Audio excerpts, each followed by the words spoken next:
70-80 বছর বয়সের বুড়ার বিড়িখানা দেখলে মনে হয় না উনি মরবে। 70-80 বছর বয়সের বুড়ার টেলিভিশন ছাওয়া দেখলে বোঝা যায় না উনি যে বুড়ো হইছে। এটা হয়তো মানুষে মনে করে, কিন্তু উনি মনে করে না, উনি অনজওয়ানে। মানুষে হয়তো ভুল বুঝছে যে উনি বুড়া, উনি জওয়ান। উনি এখনো বিড়িয়ে খায়, এখনো বেডিতের নাচই দেখে, এখনো কথা বলতে গালি ছাড়া কথা বলে না, এখনো গুনাহ ছাড়ার, নাফরমানি ছাড়ার কোনো পরিকল্পনাই নেই। কোরআনুল কারীমে আল্লাহ তাআলা বলছে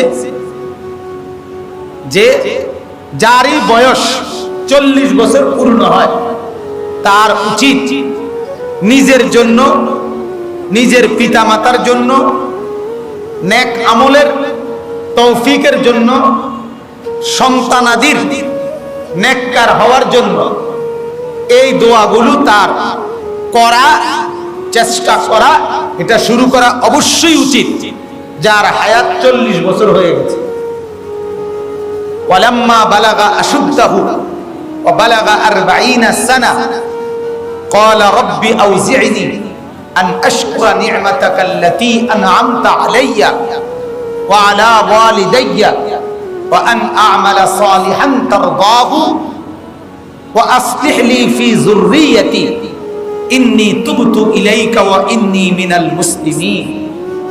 আল্লাহ তাআলা বলেন, যখন সে পূর্ণ প্রাপ্তবয়স্ক হলো এবং তার বয়স 40 পূর্ণ হলো, সে যেন এই দোয়া করে, আল্লাহ আমার উপরে আপনি যত নিয়ামত দিয়েছেন আমি যেন তার শুকর আদায় করতে পারি, আমাকে সেই সুযোগ করে দেন।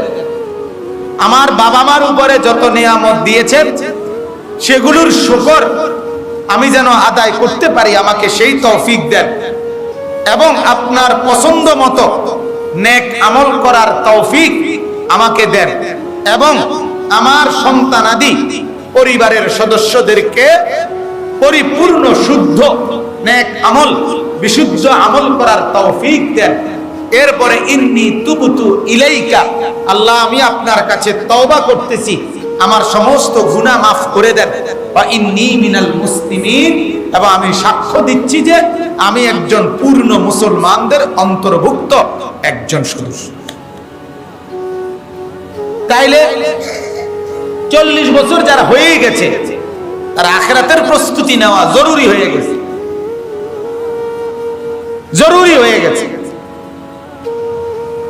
40 বছর হায়াত, অথচ এখনো আখিরাতের প্রস্তুতি নাই চেহারা সুরতে, চলাফেরার মধ্যে এখনো দুনিয়ার লোক,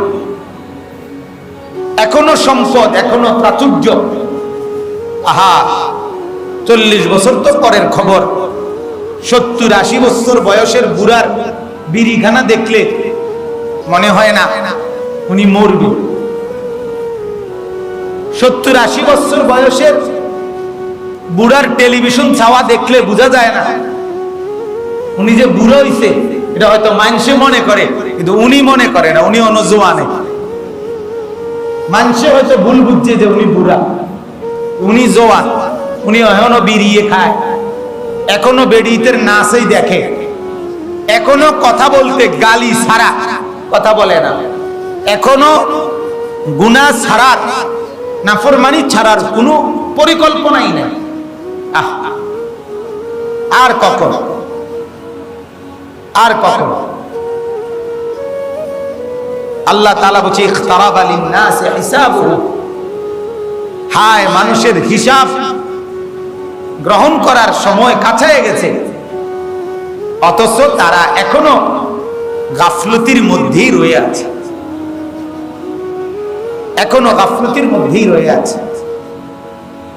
এজন্য আমি আপনাদের কাছে বললাম, আজকে প্রথম কথা এটা, যেটা বলছেন প্রত্যেকেই ফিকির করেন, মসজিদে আর একটু সময় দেন, কোরআন শরীফ পড়েন, হাদিস শুনেন, মাসআলা মাসাইল শুনেন, নিজেদের ওযু নামাজ তেলাওয়াত শুদ্ধ করার চেষ্টা করেন। আপনি একজন, আপনি উদ্যোগ নিয়া ইমাম সাহেবের কাছে আপনি বসেন, হুজুর আমি একজনই একটা আয়াত ঠিক করবো আমার, আপনি আমারে মশক করা, দেখবেন ইনশাআল্লাহ একজনের দেখা দেখি আপনাদের অনেক সময় আছে, একজনের দেখা দেখি অন্যরা বলবে। এটা আমার এই কথাটা বারবার বলি বাজান, এই কথাটা গুরুত্ব দেন। এই প্রথম সারির মুরব্বী যারা আছেন, আপনাদের কাজ কি? আপনাদের আসলে কাজ নিজেরা যদি মনে করেন না আমার ওযু, নামাজ, কোরআন শরীফ ঠিক করার কিছু নাই, আমি সব শুদ্ধ, তো মনে করেন এটা কিন্তু অহংকারী কথা। আমি আপনাদেরকে বারবার বলতেছি, বারবার বারবার, বলনেওয়ালা বড় অভাব, বলুন না মানুষও আর নাই। এই জন্য অনুরোধ করতেছি 10 জন মুরব্বী হন, 5 জন মুরব্বী একত্র হয়ে প্রতিদিন যারা এই মসজিদে নিয়মিত পড়েন, ফজর এবং আসরের পরে 10 মিনিট সময়, 15 মিনিট হুজুর ইনশাআল্লাহ পড়াবে, আপনারা পড়েন একটা একটা করে সূরা, আলহামদুলিল্লাহ সূরা, তারপরে আলাম তারা থেকে কুল আউযু বিরাব্বিন নাস সূরা, এগুলো মশক করে। ওযুর পদ্ধতি, নামাজের পদ্ধতি, রুকু সেজদার তাসবিহ, সামি আল্লাহু লিমান হামিদা, এই মনে করেন সামি আল্লাহু লিমান হামিদা শব্দটা হলো এই সামি আল্লাহু লিমান হামিদা, কোন তো সামি আল্লাহু, না না আমি যেটা কইছি আগে এটা কর, সামি আল্লাহু লিমান হামিদা। আমরা তো এভাবে বলি না, আপনারা পড়েন সামি আল্লাহু লিমান হামিদা, হুলিমান, হুলিমান না তো, সামি আল্লাহু লিমান হামিদা, সামি আল্লাহু লিমান হামিদা। তো লিমান হামিদা অর্থাৎ যারা আল্লাহর প্রশংসা করলো, আল্লাহ তাদের সেই কথাগুলো শুনলেন, সুবহানাল্লাহ, এই হলো এর অর্থ। তা আপনি হুলিমান কইলে এর কি অর্থ? ওয়ারাআইতান নাসা ইয়াদখুলুনা ফি দীনিল্লাহি আফওয়াজা, ওয়ারাআইতান নাসা ইয়াদখুলুনা শব্দ হলো এই, আমাদের অনেক মুসলমান আমরা পড়ি ওয়ারাআইতান নাসা ইয়াদখুলুনা, সায়াদখুলুনা না, ওয়ারাআইতান নাসা ইয়াদখুলুনা, ইয়াদখুলুনা আলাদা। তাহলে এরকম অনেক শব্দ আছে, অনেক আয়াত আছে যেটা আমরা ভুল পড়ি, অথচ কষ্ট করে নামাজ পড়ি, কিন্তু বছরের পর বছর আল্লাযী ইউওয়াসউইসু, এটা শত শত মুসলমানের পড়াশোনা ভুল। কুল আউযু বিরাব্বিন নাস সূরার মধ্যে যে আল্লাযী ইউওয়াসউইসু, এটা ইউওয়াসউইসু এইভাবে ঠিক করে উচ্চারণ করে ইউওয়াসউইসু, এটা শত শত মুসলমানের ভুল। আল্লাযী ইউওয়াসউইসু কি জানি কয়, নিজের মতো করে একটা পড়ে ফেলে, এটা কি ফায়দা হবে বাবা বলেন? এটা শুদ্ধ না করে আপনার নামাজটা হবে কিভাবে? কিভাবে হবে? আত্তাহিয়াতু আর আত্তাহিয়াতু এক শব্দ না, শব্দটা আত্তাহিয়াতু, হিয়াতু, এ হা বড় হা এবং ইয়ার মধ্যে তাসদীদ, তাহলে আত্তাহিয়াতু আর আত্তাহিয়াতু লিল্লাহি, এই আত্তাহিয়াতু এটার মধ্যে তো তাসদীদ পুরো উচ্চারণ হলো না, এবং ছোট হা যদি উচ্চারণ হয়, বড় হার জায়গায় যদি ছোট হাটা উচ্চারিত, তো এটা হইছে না, তাহলে আপনার তাশাহুদ আদায় হলো না। তো তাহলে এটা কেমনে ঠিক করবেন? আল্লাহুম্মা ইন্না নাস্তাঈনুকা ওয়া নাস্তাগফিরুকা, এই যে দোয়ায়ে কুনুতের, বিতিরের নামাজের যে কুনুত, শত শত মুসলমানের উচ্চারণ হয় না। এটা লজ্জাটা ভাঙ্গা ফেলে, ঠিক করেন, এটা ঠিক করেন। অনুরোধ করতেছি, এখনো বলতেছি, এই বলতে বলতেই আমার হায়াত শেষ হইল। কিন্তু আমি বারবার বলে যাচ্ছি, আপনারা এই কমপক্ষে মুরব্বী যারা আছেন আমাদের মসজিদে, হুজুর আপনি আজকের থেকে আবার ফিকির নেন ইনশাআল্লাহ। কি করেন?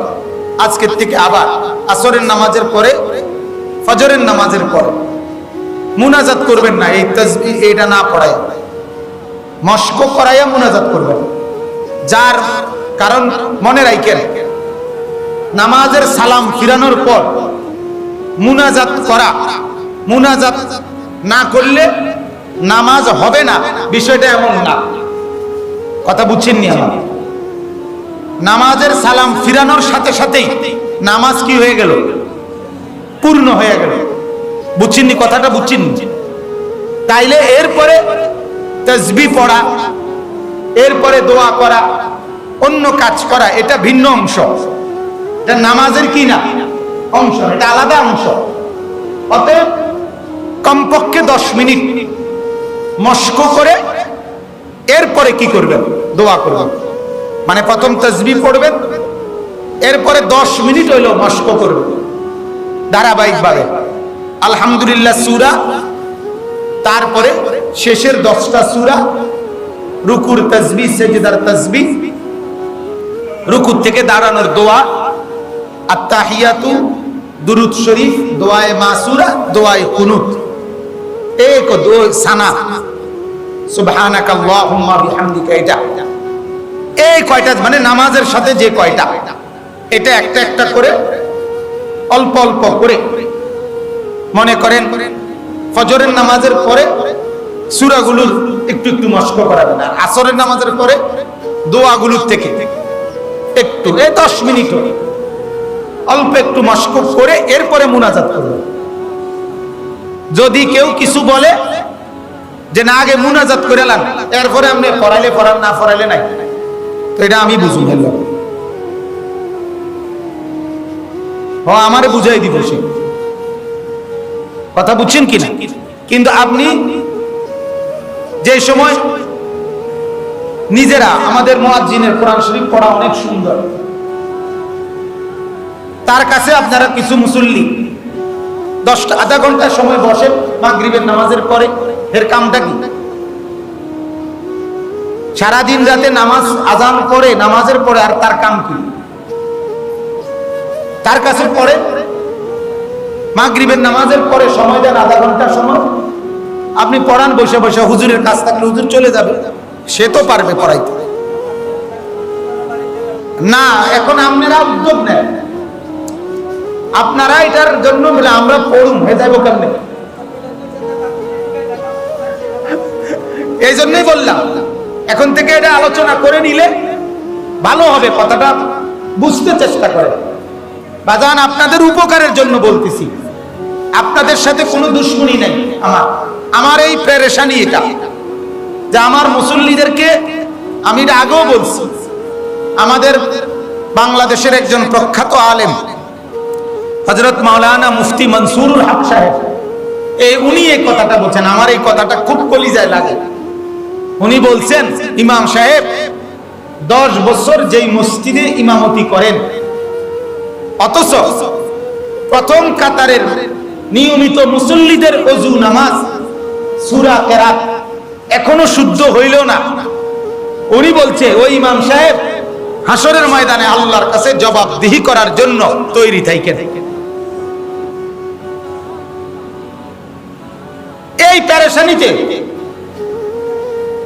আল্লাহর কসম এই পেরেশানির কারণে বলি আমি, নাইলে আমি এতবার কেন বলি? কয়দিন পর করে কই না কথাটা, বল কি একবার কইছি আমি? কোন আপনারা বলেন, আমি কি একবার বলছি জীবনে? আজ 6 বছরের ভিতরে কত হাজার বার এই কথাই, কত লক্ষবার কইতেছি, এটা অনেকবার বলছি। কেন বলি? কারণ আমার এটা একটা পেরেশানি, আমি তো একটা জবাব দিই। আমি শুধু বেতনভুক্ত কর্মচারী না,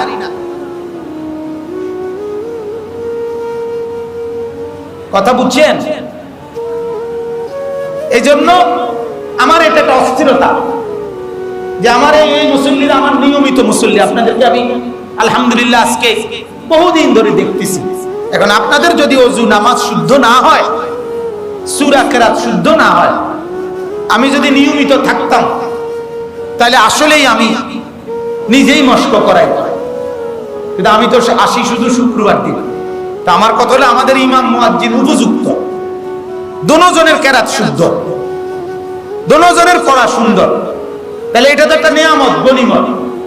বহু মসজিদের ইমাম সাহেবের কেরাত অশুদ্ধ, মিয়া মুয়াজ্জিনের কেরাত অশুদ্ধ, আজান দেয় যে অশুদ্ধ আজান।